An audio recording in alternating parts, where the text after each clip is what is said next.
My feet so fat I can't get into my roller skates. And my neck and chest don't fit anymore. Look at this. It's a stick up. It don't work. I do this at a bank robbery, I look like a fool.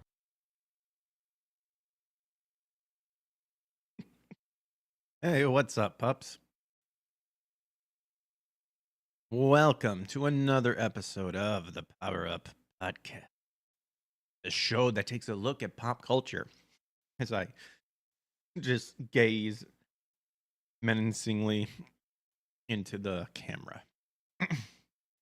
But the show that tries to keep itself up to date in terms of pop culture, keep ourselves sharp, and we take a look at what's happening all over the old pop culture field. That would be like music.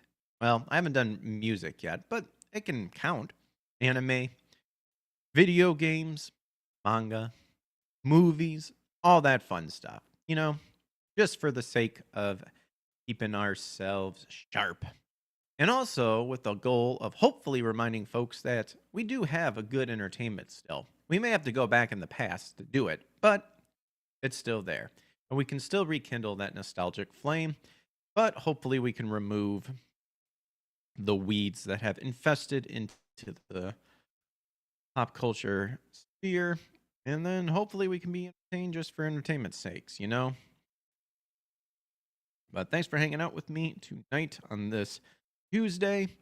Got some topics we can talk about. Pretty much the biggest one that I saw that I think is funny is the Intergalactic, the Prophet, comments made by Kuckerman. So we got some articles up there. And of course, it's the 30th anniversary of Chrono Trigger, my favorite RPG of all time. Even though I only played it once, it really enjoyed it, really stood out to me. And out of all the RPGs that I've played or am trying to play, that one to me stands out the top. So we'll probably read some articles about that, check out what's going on. But if you enjoy the show, make sure to hit that like and subscribe button. Right now, we're just on YouTube, Rumble, and X. You can follow me all over there, but you can check my social media to find other social media accounts listed, and you can follow me over there if you so wish. Thanks for the support. I'm now going to take a drink of water.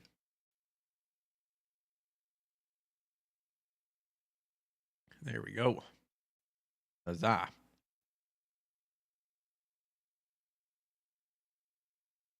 But let's hop into this. I'm also chewing on a cough drop. So pardon that. Probably shouldn't have done that before I went live, but oh well.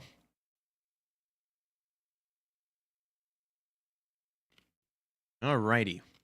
So this comes from Video Game Chronicle here. I find this is funny as someone who is pursuing voice acting. Still would like to do it, but I would rather not be with a den of snakes in terms of like the weirdos in there. But angry voice actors accuse indie studio of trying to replace their work with AI. Alleged that CERN Questworks wanted to cast fewer actors by using AI to turn them into multiple characters. Let's take a gander. See what's happening. So an indie studio has been accused of planning to use AI tools to generate multiple characters from a single voice actor's performance. So Serene Questworks' upcoming adventure game Castle of Secrets will make use of AI voices rather than those of the voice actor's original cast, according to two performers. Voice actor Mika Narita posted a message on X, spotted by a game developer, so it looks like right there, claiming they were cast for the game, but then discovered that the studio wanted to apply an AI tool to add new voices to their recording lines. I think a 2 needs to be inserted in there, essentially turning their performance into multiple characters performed by different actors. Hey, voice actors, Narita wrote, put a finger down if you were about to be in a video game, but the devs decided that they wanted to use AI-trained voices over your takes for over 4,000 plus lines, then decided to not only you, but every voice actor they had, refusing other talent on board. Oh, okay. So Narita also posted a screenshot, which later confirmed to be from another of the game's voice actors, Ian Mitchell, showing that he had been banned from the game's Steam community forum for personal hostility to the project and imposing their positions. So there you go. Pretty funny. Confirming the image was his, Mitchell alleged that the AI tool being planned wasn't, quote, just a voice filter, but instead makes you sound like a different person completely. I mean, that's a voice changer, if anything. And was designed to save on costs of different voice actors, even though the voice actors who auditioned could do a massive range of voices for them. We asked them to just let us voice act instead of letting the computer do it for us, Mitchell claimed. While submitting games to Steam, developers are now required to disclose whether their games use any form of generative AI and risk being removed from the store if they're found to be using it without confirmation. Steam page for Castle of Secrets does contain a generative AI disclaimer, which simply says, sometimes generated voice acting. Shireen Questwords has yet to publicly address the accusations against them. Ha ha. I don't see this Ian Mitchell guy though, like his thing like that.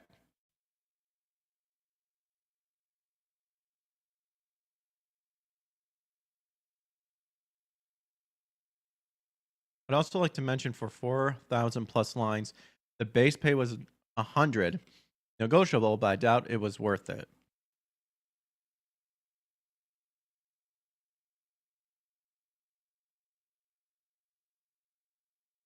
So I'm trying to understand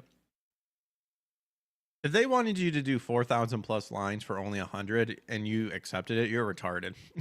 I'll say that right now.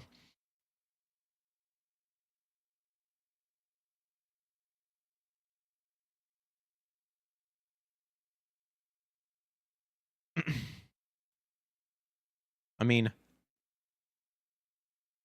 I'm curious to know what the contract says if you signed a contract. Because if it said that, like, anytime you voice something and you sign an NDA, somewhere in there, it's going to claim that they have the right to use your voice, whatever, blah, blah, blah, blah. You know?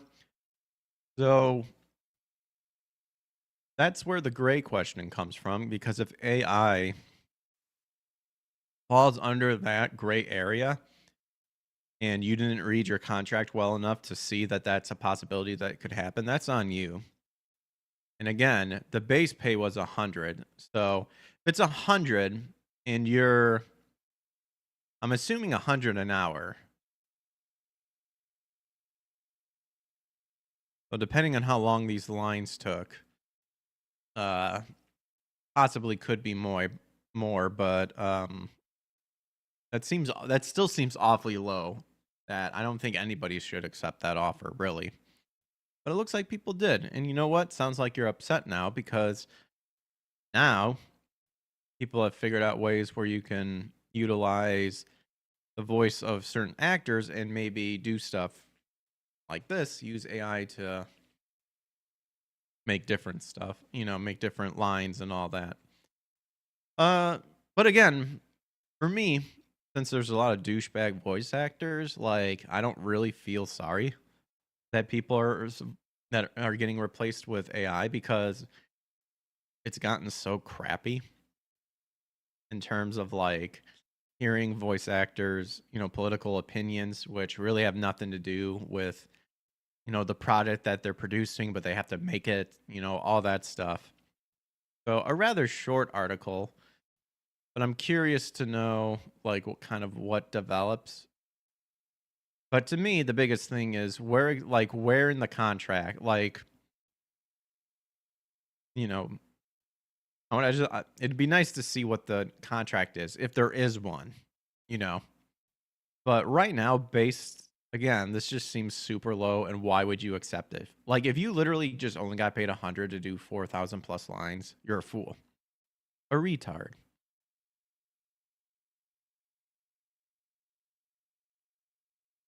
That's funny. So another video game chronicle here. Oh, the Okami sequel, which I am playing Okami, the first one, by the way, doesn't mean Clover Studio will only focus on sequels in the future, Kamiya says. Clovers will work on projects they find interesting, including new IP, the former Platinum director says.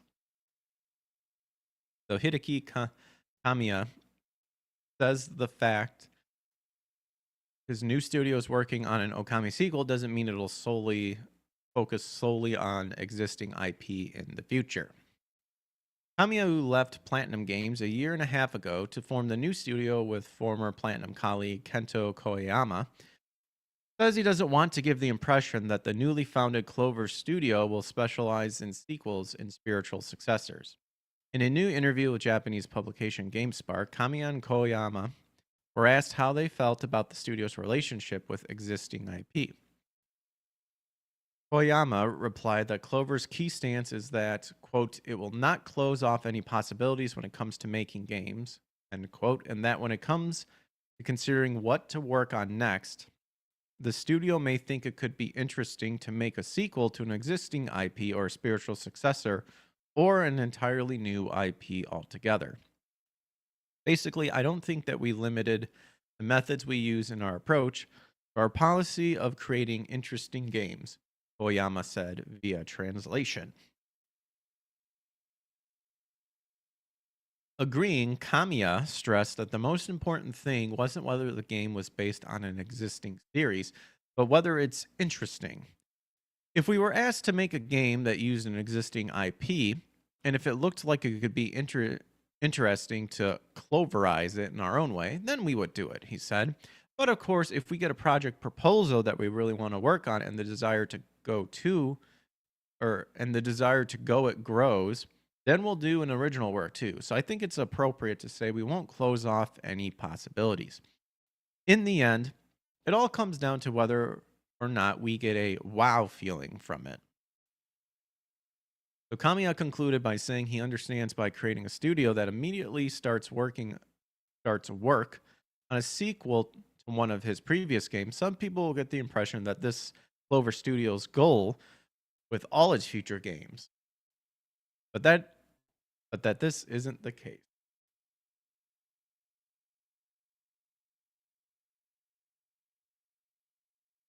We're only working on one thing at a time, and it just so happens that it's an IP I was involved with in the past. I don't know. It just so happens. Anyway, so I think it's inevitable that the impression is strong, he explained. The fact that we're attracting attention because of that expectation is something we're grateful for, but I want to reiterate that just because this is our first shot doesn't mean that this is all we have to offer. Yeah, I would tend to agree. Absolutely. But of course, you don't want to get painted like that. But can game studios really control at this point the image that people like attach to them at some point? Like for me, I mean, I didn't think for a second that like, oh, their first work is making a sequel to Okami, so that's all they're gonna do. Like I personally didn't get that from it, but I can see where some people can. But as he stated, hey, we're open to all possibilities. But it is interesting on how that one line stood out. It just so happens that we're working on something that I worked on in the past. It's like, it just so happens. Are you sure about that? I am curious. I wonder if there is like information talking about like how it came to be that they were able to get Okami. Like if he still had like access to the IP or something, or if he still owns it. But there you go. To quell anybody who thinks that Clover's studio is only going to do like spiritual successors or sequels, they will not. They said that they are willing to do anything. All possibilities are open.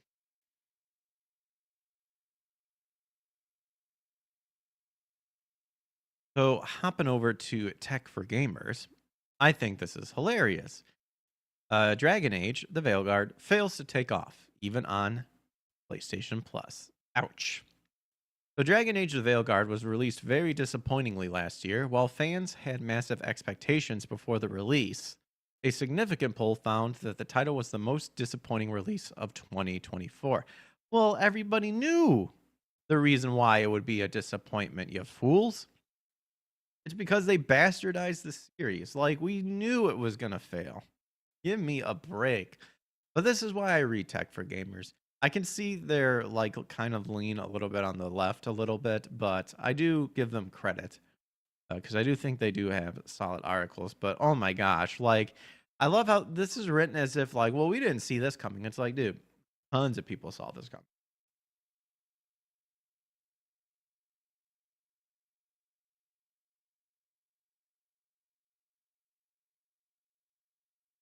So even though the developers had massive expectations, a recent report suggested that the developers were hoping the game would sell over 10 million copies in 3 months. Sold over just 1 million copies in around 2 months. And this just goes how pathetic and just narrow-minded developers are. Because they saw what happened with Concord. They saw what happened to Dustborn.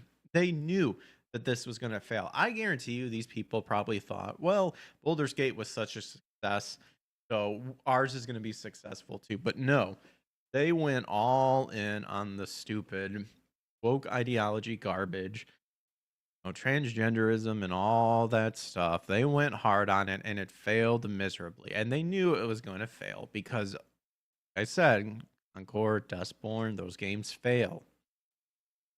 They fail big time.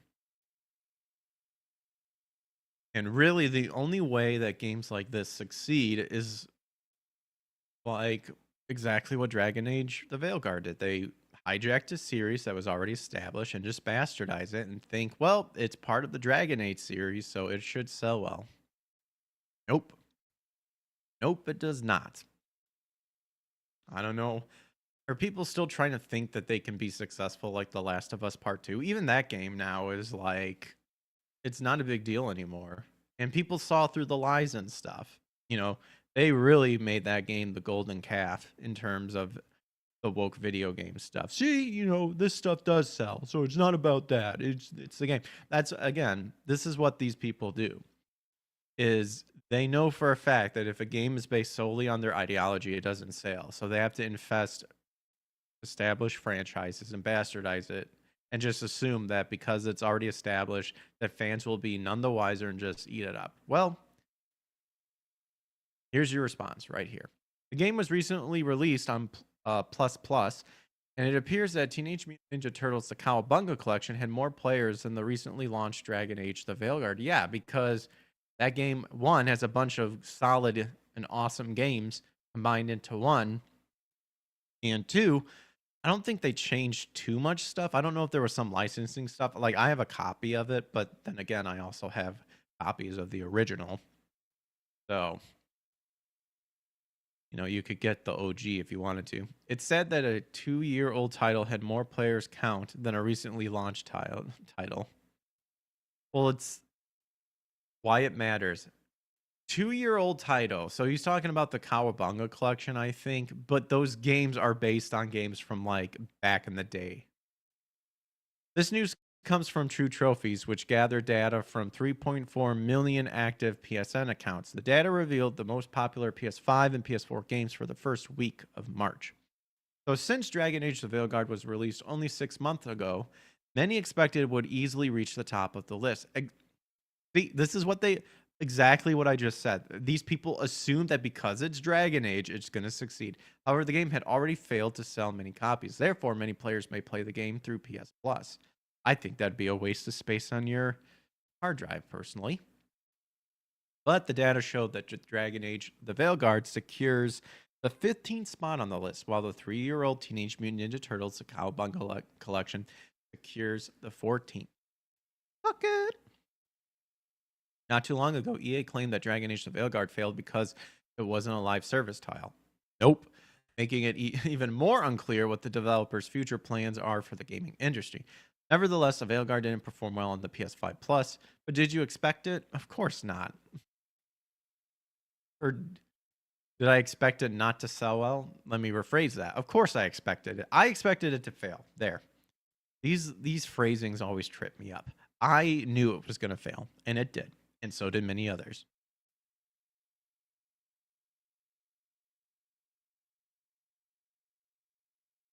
So, back to Video Game Chronicle. We got some Silent Hill news coming up.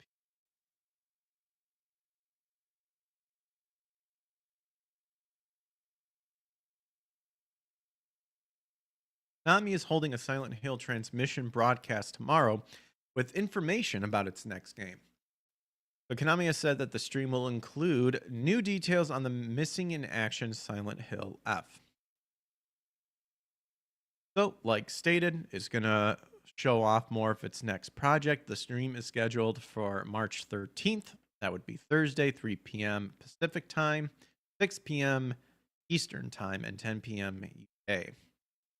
Transmission will uncover Silent Hill F, reads Konami's post on social media announcing the stream. Silent Hill F was announced in 2022, but Konami hasn't publicly mentioned the project since its announcement. The official blurb accompanying the announcement read, Silent Hill F will be a completely new story set in 1960s Japan, featuring a beautiful yet horrifying world. Written by Ryukishi 07, famed for Japanese visual novels dealing with murder mysteries, psychological, and supernatural horrors. Or horror. There's no S at the end, just horror. The game is in development at Taiwan-based Neoboards Entertainment, the studio behind Resident Evil Resistance, the asymmetrical multiplayer survival game released in 2020, and the upcoming online game Resident Evil Reverse. I downloaded some of the Resistance games because they were free at the time, but I never played them. Part of me, honestly, doesn't even want to really play them at this point. Silent Hill 2 remaker developers Blooper Team have announced that they will be once again working with Konami on a new game. While it's currently unclear if this will be a Silent Hill project, a statement from Blooper Team does confirm that the team will be working on, quote, a new game based on Konami's IP. The trust built on the success of Silent Hill 2 laid the foundation for signing another agreement for a new project, the studio said in a press release. The deal aligns with Blooper Team's strategic plan to expand the internal development division within a first-party framework. It added, although details on the project remain a mystery, it is confirmed that the game will be based on Konami's IP, and Konami will continue as both the publisher and rights holder of. The Silent Hill 2 remake really annoys me because it's not really Silent Hill 2. Like, it's more Resident Evil. It's literally Resident Evil with Silent Hill 2 skin. And that's what upsets me the most about the remake. Not to mention the fact that certain elements they completely butchered that people just tend to ignore. So it's to me, the Silent Hill 2 remake is like the perfect example of smoke and mirrors. Like, it got all this awards and stuff like that for, honestly, for something that doesn't even make it Silent Hill. You know, it just happens to have the Silent Hill 2 name attached to it. Mainly the main thing was like seeing the artwork and stuff. And it's like, why couldn't you just make the models based on that? But instead, you know, they didn't. They made certain people fat, certain women ugly, and then tease about, you know, updated modern clothing, tease about the campiness and stuff. But that's what makes Silent Hill fun. It's campy, but it's creepy as hell. And then, of course, ruining like major Pyramid Head scene. And even the Eddie scene. Like, so dumb. But speaking of Studio Blooper, apparently they're developing a new game for Netflix. So not just for Konami, apparently Netflix. And this comes from Tech for Gamers. Silent Hill 2 remake, not just a big deal for the gaming scene. The developers at Blooper Team were finally pushed to prove themselves after past mediocre releases. The entry was a raising success and a faithful adaptation of the original Silent Hill 2. Tech for gamers, I'm sorry, but no, it was not a faithful adaptation of the original Silent Hill 2. A faithful adaptation of the Silent Hill 2 would mean to keep intact the pyramid creepy sex scene, despite what people think about it. It would be to accurately represent women in the game and not make them, mannish. There would be that. It would actually happen to. It would need to be more Silent Hill 2 controls. So this statement is a bunch of garbage. It is not a faithful adaptation. Give me a fucking break. Again, I feel that people in why Silent Hill 2 was such a big success is because it utilized the Resident Evil remake scheme and slapped the Silent Hill 2 skin.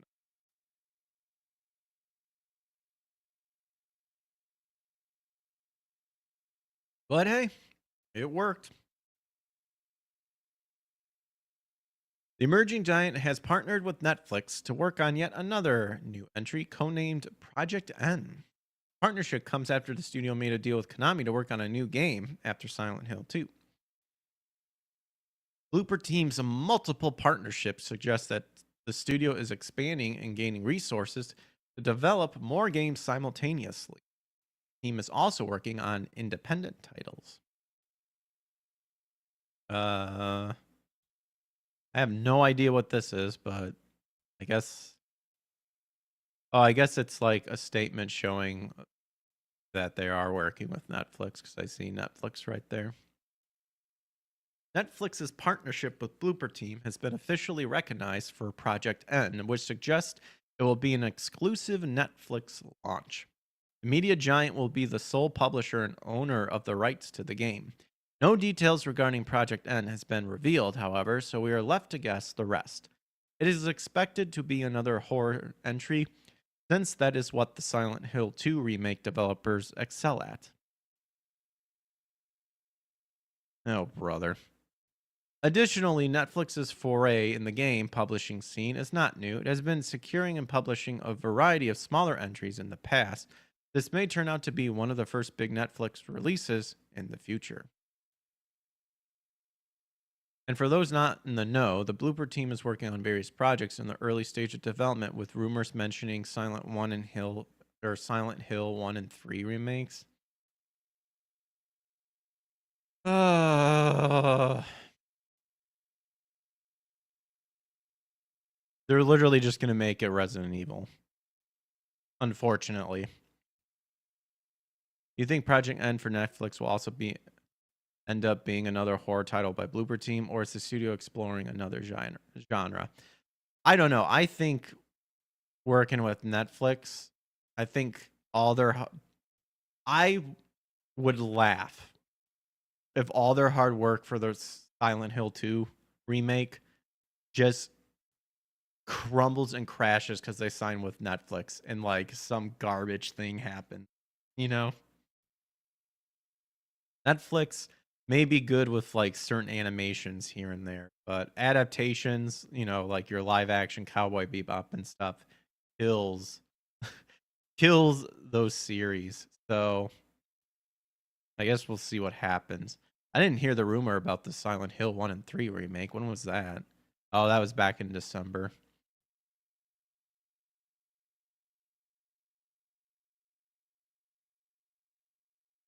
And remember, they went back and they made James younger, by the way.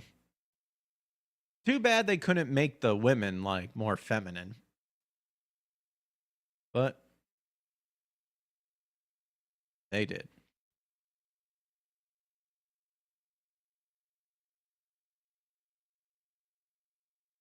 So the biggest thing that's happening right now is Naughty Dog's comment about their new game Intergalactic, the Hidden Prophecy, or the Heretic Prophet. And Tuckman mentioned some stuff about how they're going to focus on something that shouldn't, Let's just read right here. Right now, I've got my Twitter open. I first saw this from Pirate Nation. Neil Druckmann. Intergalactic will be about faith and religion. We made a lot of creative decisions with The Last of Us Part 2 that people hated. So we set out to create a game about stuff people won't care as much about, like faith and religion. Oh, I'll guarantee you people will care about it. I even responded here. I said, let me guess. The story will tell. I said, let me guess. The story will talk about many religions, with each one having specific parts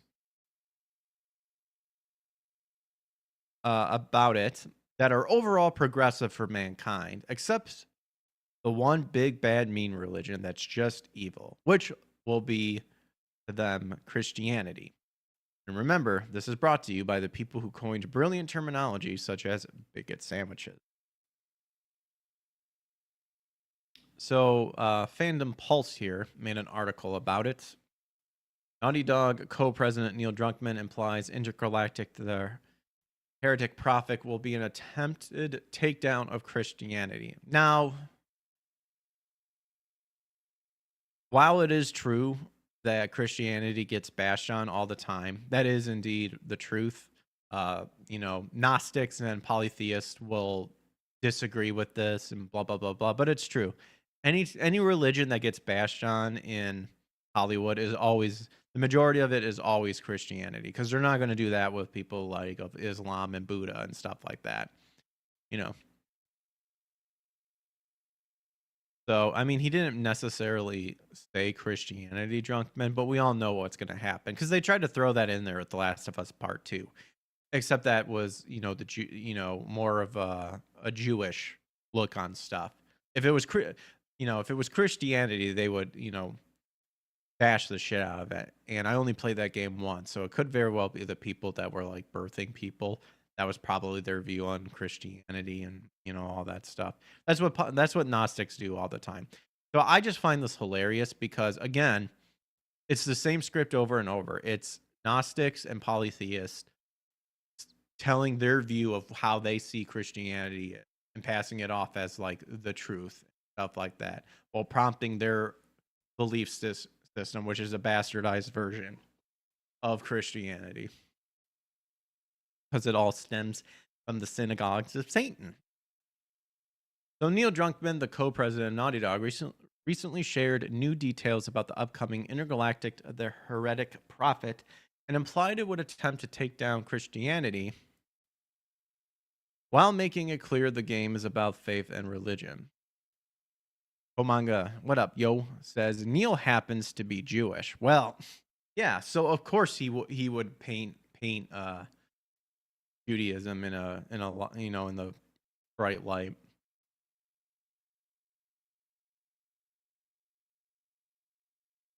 But the real question is he a practicing one? Because that's the other thing too. Is some people will just tap into their Jewish roots. So way different between just, you have Jewish roots and you actually are practicing. So in an interview with Hollywood writer Alex Garland, Druckmann shared he's been working on the game for 4 years. He then stated it takes place 2,000 years in an alternate future that deviates in the late 80s. Ah, yes. So literally everything that was awesome in life, 80s, 90s, early 2000s, and probably changing it to where everything that we enjoyed is garbage. Oh gosh, this is already going to be terrible. And we spent like years just coming up with that timeline, and it's dealing with. I cannot wait. I already know what the timeline is. Everything that is based and awesome is going to be reverted into progressivism. And the things that were based and awesome are going to be mocked and portrayed as evil and disgusting.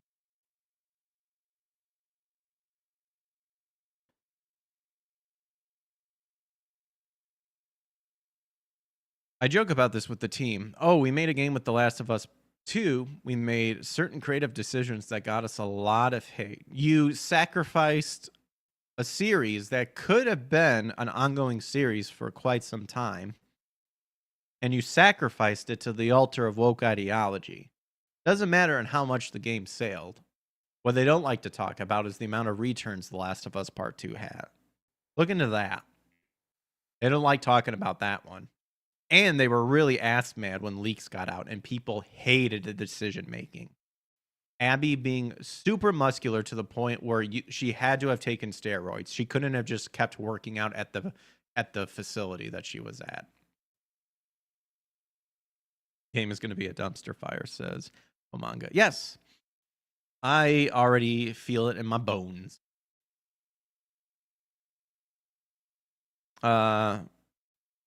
So he talks about how The Last of Us, a lot of people hated it and a lot of people love it. Well, the shills loved it.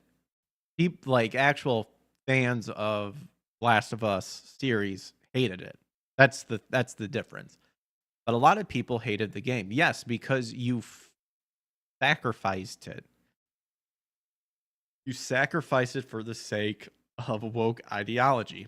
And in return, you got a rigged award system that gave them a bunch of awards, even though Ghost of Tsushima was the better game because people that was the player's choice.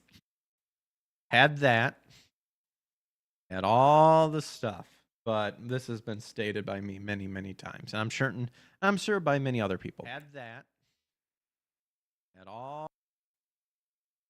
So the joke is, you know what? Let's make something that people won't care as much about. Let's make a game about faith and religion. Oh, I'll care. I'll definitely care. I'll care if you make about a game, faith and religion, and I'll definitely care to hear your perverted version of what you think Christianity is, or paint Christianity, because again, Gnostics do this every time. Now let's be real here. A lot of liberal arts stem from Gnosticism.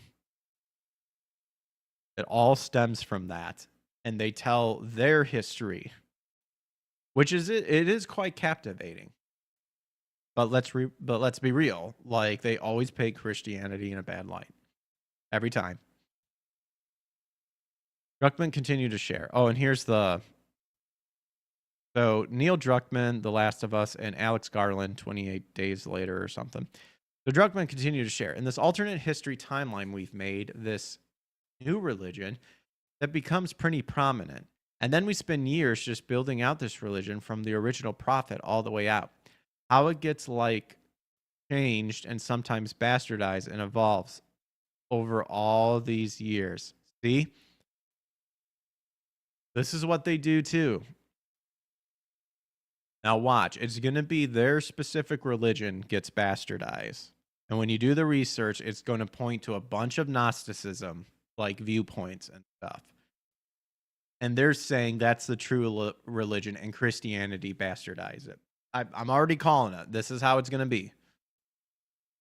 This is what they do every time. Yep. Druckmann then alluded it to being about Christianity. Okay, I didn't hear about this, so I'm wondering if this is actually in the podcast. I listened to the part where he mentions about the faith and religion, but I didn't hear anything about Christianity. He does so when Garland asks for him to confirm how far it takes place from the deviant timeline. You said 2,000 years. Coincidentally, 2,000 years? While Garland laughed, Druckmann smiles and confirms coincidentally 2,000 years. He then alludes, and this whole religion takes place on this one planet, and then at a point, all communication stopped from this planet. And you're playing a bounty hunter that chases her bounty, and she crash lands on this planet.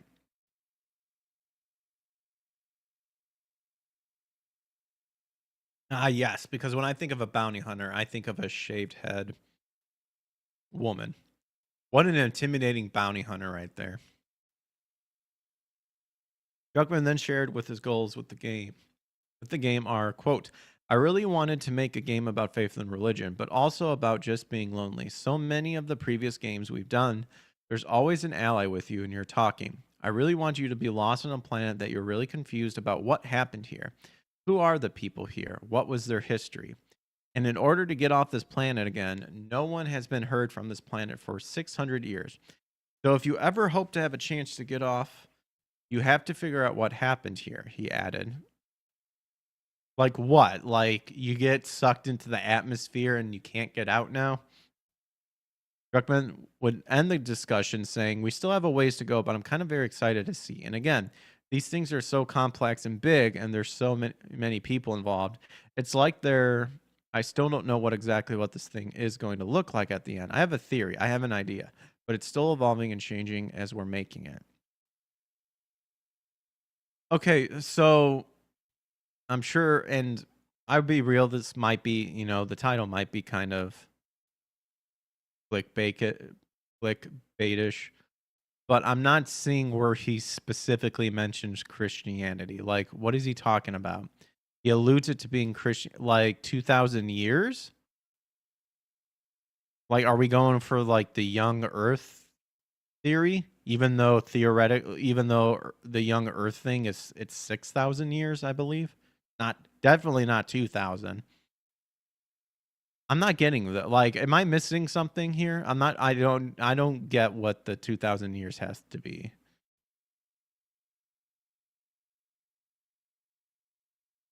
And if he is talking about Christianity and he's making a comment how it's been bastardized, what he's really saying is that the bigotry and all that stuff that they're hearing people who claim are Christians are not the real Christians, and that progressive Christianity is the true way, which is completely 100% false. Progressive Christianity is not Christianity. It is a synagogue of Satan. The protagonist is a parkour wannabe. I guess so.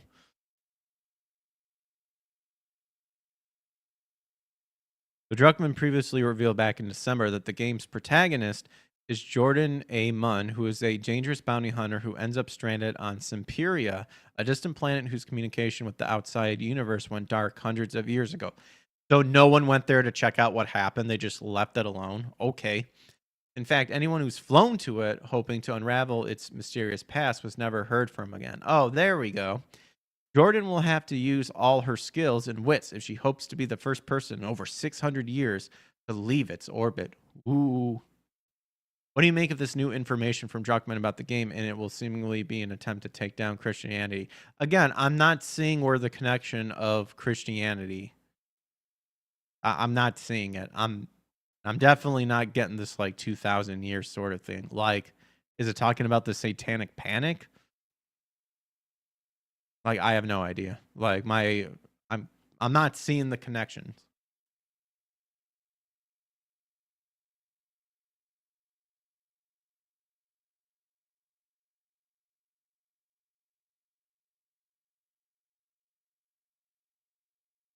Maybe we can get more information. But Niche Gamer also talked about this. Well, Intergalactic, the Heretic Prophecy, wants to avoid The Last of Us 2 backlash by focusing on faith and religion. So again, it's a new science fiction adventure franchise. A new creator podcast was hosted by Sunny between Intergalactic director Neil Druckmann and 28 Days Later director Alex Garland, where the former revealed lots of details on his new game. And as we've read, he made the comment, "We made certain creative decisions that got us a lot of hate." That'd be talking about The Last of Us Part 2. A lot of people love it, but a lot of people hate the game. Garland dismissed the hate the sequel got by saying, "Who gives a shit?" Well, this is absolutely amazing.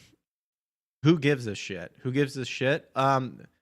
Dude, this attitude of like, well, if you don't like it, don't buy it, and like fuck the fans and stuff. This is why you guys are losing every fucking single time.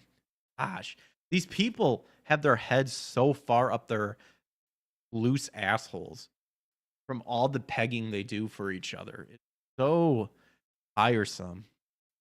Which Drunkman responded by saying they're going to avoid controversy by focusing on religion. Yeah, because again, it's easy to bash Christianity every time. It's actually quite a cop out, really. It's the same thing with comedians who make fun of Trump, Republicans, conservatives, Christianity. It's a cop out. It's a cop out. It's a bunch of inner clappings. Like, yeah, you sure show them. It's like, it's so pathetic and it's so retarded. Why people like Matt Stone and Trey Parker are awesome because they at least bash everybody. Why Norm Macdonald was awesome. That guy, Norm's smart. Exactly. But the joke is like, you know what? Let's do something that people won't care about as much. Let's make a game about faith and religion, Druckmann said. Then why even make it? This is so retarded. If you To me, saying let's make a game that no one gives a crap about, like faith and religion, can really be tallied up to, are people even going to buy it? That's the thing. And the only people who possibly might buy it are people who want to see Christianity get bashed, you know? Like, I don't like, it's a joke, but let's make it a game. Let's waste all this time and money to do it. But, you know, I guess it's not their money they're spending. I don't know. It's crazy. More details on the game were revealed, notably that it takes place 2,000 years in the future based on an alternative timeline from the late 1980s.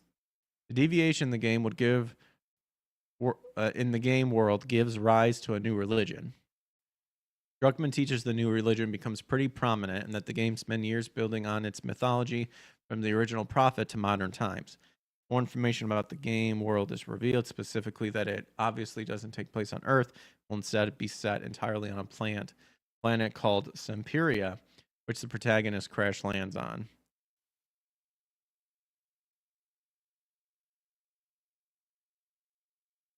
Okay. This was also from Fandom Pulse, by the way. 28 days later, and it kind of deals with like Alex Garland and Huckman. Apparently, during this discussion, Alex Garland says he doesn't believe in free will, and we live, quote, in a state of rolling hallucinations. Well, scripture-wise, we are actually based in a simulation in terms of that. Like, once we die, there's a whole nother, there's the spiritual realm out there that we can't even possibly fathom because we're limited to this. Neil wants to make more movies, I guess. I know he says he's getting kind of tired of video games. Alex Garland, the writer of 28 Days Later, Ex Machina, and Civil War, says he does not believe in free will or objectively and claims we live in a state of rolling hallucinations. And again, I've noticed the people who say we don't have free will is kind of like a defense mechanism to justify their terrible like moralities and stuff like that. Because if we're programmed like monsters, then, the evilness that we do isn't that bad, But it's the same thing with free will as well. You have the free will to do good or evil. But I'm jumping the gun a little bit. In fact, who knows? I'm kind of spitballing and going off the cuff here, so my thoughts on this might change because I would have to think about it some more. But in any case, so again, in this interview, Garland stated, I may not believe in free will, but at the same time, I don't really believe in anything objective. Free will of choice? I guess so.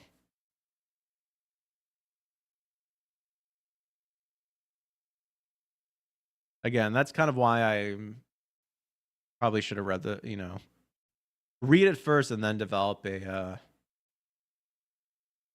thought about it instead of counterpunching too quickly. But hey, I'm human. Made a mistake.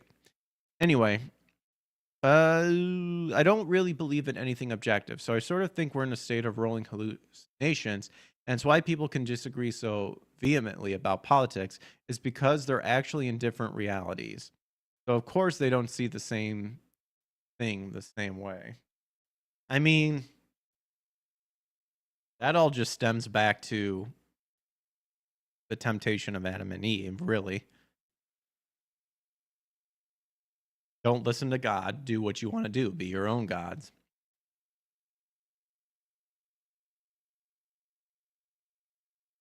It's the reality of do things the Lord's way or do things your way. And God honors your free will by allowing you to do that. But expect a time when judgment comes, because evil will be punished and justice will be served. Again, see, like this is kind of where this is why I said like this is like to me this is such a cop out logic to like try to avoid something like the evilness of people or something like that. But again, I'm still kind of formulating like kind of what I think about this whole thing. Hallucinations, lol. I know, right? So Thomas Aquinas refutes Garland's belief pretty thoroughly. He states man has free will. Otherwise, counsels, exhortations, commands, uh, prohibitions, rewards, and punishment would be in vain. In order to make this evident, we must observe that some things act without judgment, as a stone moves downwards, and in a like manner, all things which lack knowledge. And some act from judgment, but not a free judgment, as brutal animals. For the sheep, seeing the wolf, judges it as a thing to be shunned, for a natural, not a free judgment, because it judges not from reason, but from natural instinct. And the same thing is to be said of any judgment from brute animals. But man acts from judgment, because by his oppressiveness, power, or excuse me, apprehensive power, oppressiveness. Oh my goodness. I mean, I guess you could say man oppresses animals, but we don't really. In fact, we're supposed to take care of animals. The scripture says, yes, we may eat them and stuff like that, but but we are ranked over animals. Anyway, apprehensive power, he judges that something should be avoided or sought, but because his judgment in the case of some particular act is not from a natural instinct, or from some act of comparison in the reason, therefore he acts from free judgment and retains the power of being inclined to various things, he continued.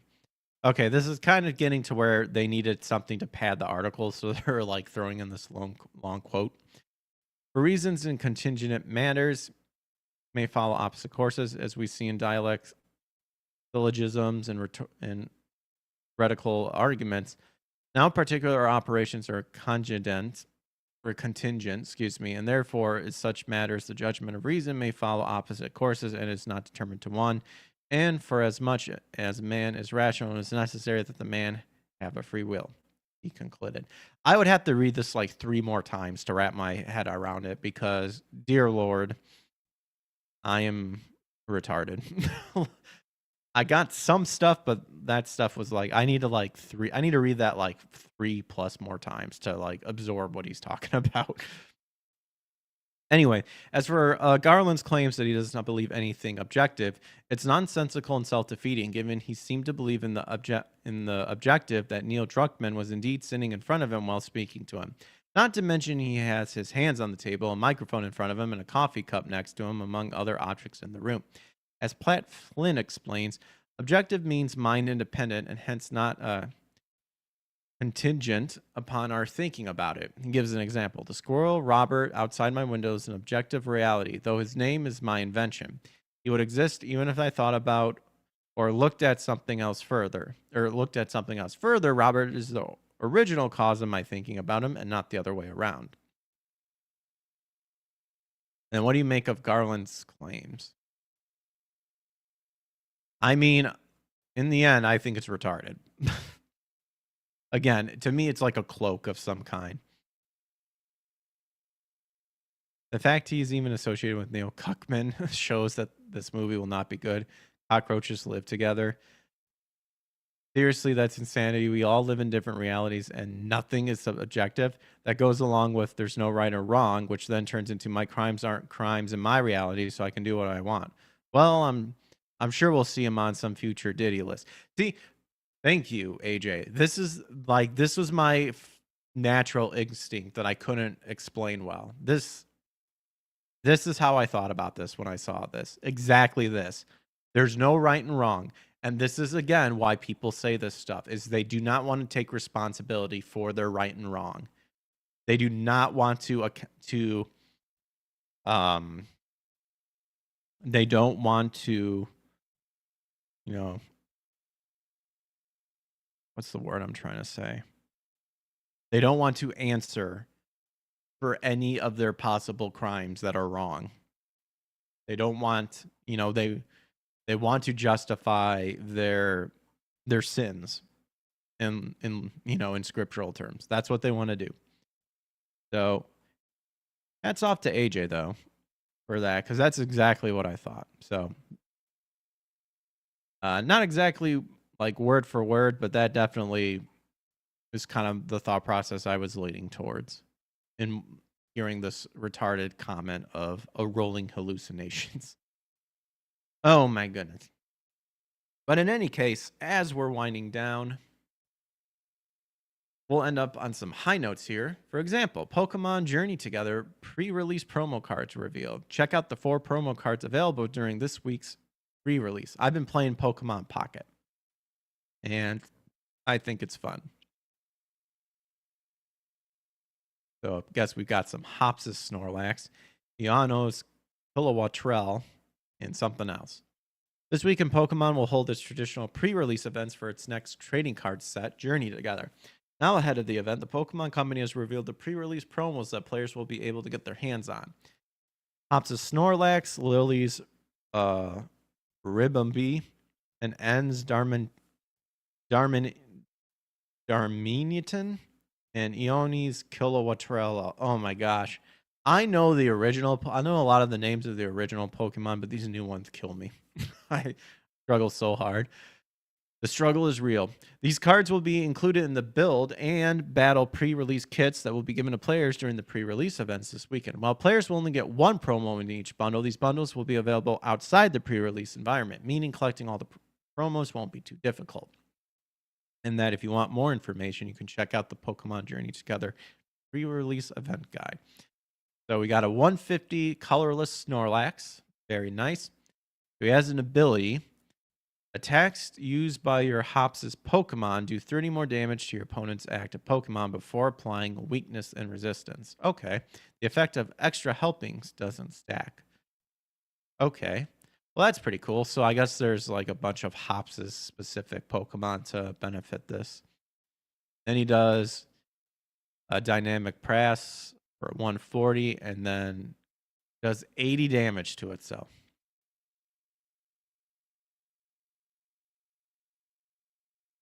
Okay, so I'm assuming you would want to utilize this if it's like the last of your opponent's Pokemon before you win. All right, so this one has 70 HP. Inviting Wink. When you play this Pokemon from your hand to evolve one of your Pokemon during your turn, you may have your opponent reveal their hand and you put any number of basic Pokemon you find there onto their bench. Magical Shot. Interesting. There must be Pokemon. I know there's like, for example, I use Hitmonlee and he can do damage to like a bench Pokemon. So this must be able to like combo into that. And I think you can use ability. Oh no, it says when you play this. Never mind. There's some where you can just have them on bench and it works. So, Flashing Draw. You must discard a basic energy card from this Pokemon in order to use this ability. Once during your turn, you may draw cards until you have 6 cards in your hand. Wow. And a Mac Bolt for 70. For 1 lightning and 2 colorless. Then there's this guy. Oh, I've seen this guy, but I was bad with the name. So 140. Does not have ability, but he has 2 attacks. Wow. But not for an... Usually EXs have 2 attacks, or at least based on from what I'm learning from Pocket. Backdraft. This attack does 30 damage for each basic energy card in your opponent's discard pile. Ooh. So you could probably utilize something that like discards them. Flame Body Cannon. 90. Discard all energy from this Pokemon. This attack also does 90 damage to one of your opponent's benched ones. And then this does not apply weakness and resistance from bench Pokemon. Interesting. So the trading card game Scarlet and Violet Journey Together will reintroduce Trainers Pokemon. As the name suggests, Trainers Pokemon are cards that feature both a Pokemon and their in-game trainers, such as N's Zoroark. This mechanic was first introduced near the beginning of the TCG life with the Gym Hero sets. I think I remember that. Set will be sold in traditional booster boxes, as well as Elite Trainer boxes, collective boxes, and the rest of the standard offerings. Not be treated as a special set like January's Prismatic Evolutions. And that Scarlet and Violet's Journey Together set will be released March 28th. And then you got your official description here. And you got a list of apparently the other people's Pokemon. Cool. All right. But happy anniversary. I was going to say birthday, but really happy anniversary, I guess you could say, to Chrono Trigger. From Video Game Chronicle, as iconic RPG Chrono Trigger turns 30, Square Enix promises commemorative projects. So fans have requested a remake of the classic RPG for years. I mean, technically the DS was, I guess that was more of a port. I played the DS version. I did not have a Super Nintendo growing up. I played the DS and I thought it was really fun. That is where I learned to love Chrono Trigger and thought it was the best RPG ever.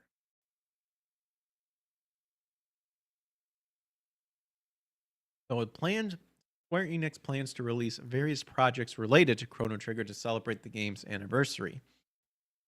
So it's turning 30. And Square Enix announced it'll launch several projects around the franchise. It's unclear what these projects will manifest as, but be that a new game, merchandise, or a release of the original title on new platforms. As long as they don't censor it or bastardize it or anything. As we mark the 30th anniversary, we will be launching various projects to go beyond the world of the game over the next year to express our gratitude to everyone who played Chrono Trigger so far. So please look forward to it. It wrote on its social media channels. Fans have long requested a remake of the classic RPGs. However, outside of ports to modern systems, the game hasn't been revisited as frequently as Square's main RPG series, Final Fantasy. It was originally released in 1995 for the SNES. The game, developed by the, quote, Dream Team, a fan name given to the trio of developers involved in the project. This includes Final Fantasy creator Hironobu Sakaguchi, Dragon Quest creator Yuji Horii, and the late Dragon Ball creator Akira Toriyama. Chrono Cross, which I've also played, did not enjoy it as much as Chrono Trigger, but I thought it was really good. The sequel to Chrono Trigger was released on PlayStation in 1999. A remake of the game Chrono Cross, the Radical Dreamers Edition, was released in 2022. Yeah, and that game had problems, if I'm not mistaken. Chrono Cross, the Radical Dreamers Edition, also included Radical Dreamers, Le Trésor Interdit, and a, quote, audio novel that was originally released for the SNES Satellite View add-on in Japan only. Or only. Not Oni, as in Oni cartoons. Radical Dreamers Edition made several changes to the original, such as the ability to avoid random battles.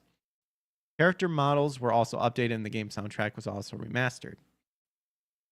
See? What did I tell you? I think some people were kind of okay with that, but others weren't. Oh, that was Chrono Cross. Yeah, and so it's like, nah, just play the original. But hats off to you, Chrono Trigger. Love the game. My favorite RPG of all time. Well, we are over the hour mark that I usually do for the show. So let us wrap up here by doing This Day in Gaming. I'll do game facts and Moby games if we see it. We'll even do. Come on. What's up, Brian? I remember borrowing Chrono Trigger from a friend. Great game. Oh yeah, I love Chrono Trigger. I'm not even a diehard fan, but I love Chrono Trigger. And as we're winding down, folks, we were on YouTube, Rumble, and X, so make sure to like and subscribe, by the way. Turn on notifications to get notified when I go live. All right, so March 11th, as we all know, the wonderful Chrono Trigger was released. Apparently, Art of Fighting 2 for Neo Geo and Art of Fighting 3 for arcade games. You got Monster Hunter for PlayStation 2, Worms 3D. Ooh, Condemned 2 Bloodshot. I actually played that game. Condemned games weren't that bad. I enjoyed them, but they kind of teeter off. I did kind of like the Condemned, the first one. Condemned 2, I was trying to remember some stuff. But I do remember in Condemned 2, you have to drink alcohol to make your aim steady because your guy just turned into a raging alcoholic to stop seeing visions. Kind of crazy. You got your Final Fantasy Crystal Chronicles Ring of Fates. Never played it. Ooh, House of the Dead 2 and 3 Return. That must be a remake. I want to I need to play I need to stream the original House of the Dead series. I like me a good rail shooter. What else? No More Heroes or No More Heroes is a good game, but this is No Heroes Allowed. I don't know what that one is. You got your Mario Party 9, Sniper Ghost Warriors 2. You got Dark Souls 2. There you guys go. Hey, Hearthstone's Heroes of Warcraft. I actually play Hearthstone now and then. Ooh, Ori and the Blind Forest. That's a good game. Dude, Titanfall? Dude, heck yeah. Hitman, and then Ori and the Will of the Wisp. It'd be nice to actually play that one. Yeah. Dude, solid games. Let's check out the next day. So tomorrow we've got Bushido Blade 2, Eve the Lost Ones, Gundam Battle Assault. Oh, Command and Conquer Red Alert 3 Uprising. I like Command and Conquer Red Alert 2, Yuri's Revenge. That's my favorite.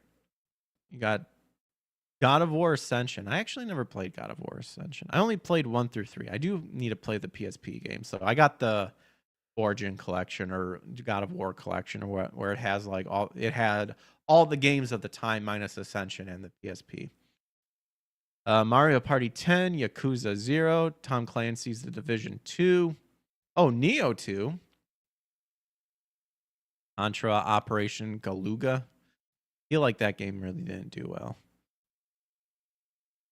And that's for tomorrow's game. So let's check out today and tomorrow's games over on Moby Gaming with a bigger list. See if anything stands out from the games that we know already. Of course, Chrono Trigger. Yeah, apparently the Final Fantasy collection, the PlayStation version for Japan. Ooh, oh gosh, Castlevania, the N64 version for Japan was released on March 11th. Uh-oh. Oh no. Harry Potter and the Chamber of Secrets included games for a DVD player for the United States. Oh, Children of Mana. There you go. Nintendo DS version.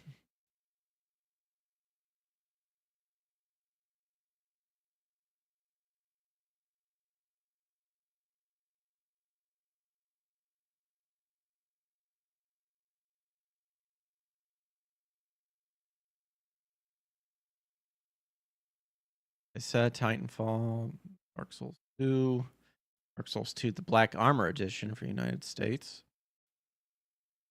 Deus Ex Machina 2 for Steam. Microsoft Cell Shock Live, early access for Steam. That's in 2015. We're getting into the 2016s here. Uh-oh. Usually when they start sucking.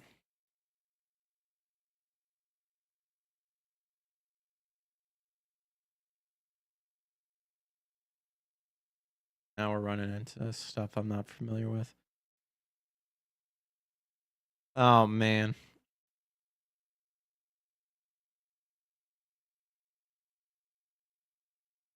All right. And then on March 12th, apparently the Altar 8800 for Star Trek was released. Switch was released. The DOS version.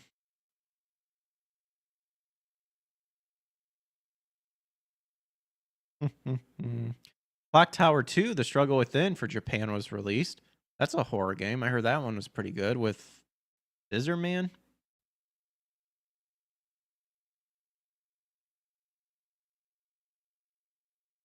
I know some people like the Clock Tower games.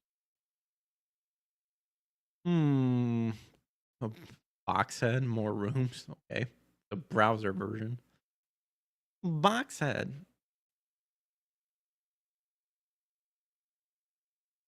A lot of Warhammer. God of War Ascension, like we stated. Ooh, Steins Gate linear bounded phenogram. for Taiwan, Singapore, Malaysia, and Hong Kong, the PC Vita version. I just pointed that out because I actually like Steins Gate anime.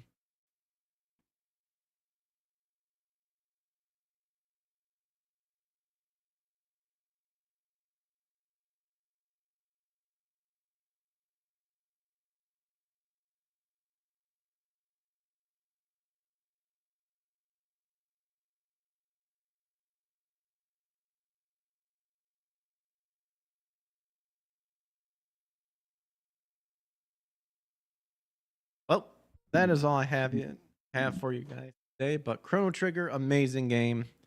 Almost feel like I should play it again, but it seems like I have games to play. Backlog list is long, and a lot of them actually are RPGs, which makes it even longer. So rip me, I guess. That's kind of why I kind of try to find games that are like hack and slashes and stuff, and rail shooters and running guns and beat 'em ups. I like those type of games too. Little on the smaller side. But that is all I have for you. Like I said, we were on YouTube, Rumble, and X. So if you enjoyed the show, feel free to follow me all over on those social medias. You can check the descriptions to follow me there or my Lincoln tree on X. But tomorrow we'll probably continue more gaming, so keep an eye on for that. Maybe some more Okami or I don't know. I kind of felt burnt out on Tomb Raider, but we can start up Tomb Raider again. We'll have to figure out where to go next. But in any case, you guys have a good rest of your night. Thanks for your support. Take care. I'll catch you guys on the flip side, and God bless. Peace. I am 30 or 40 years old, and I do not need this.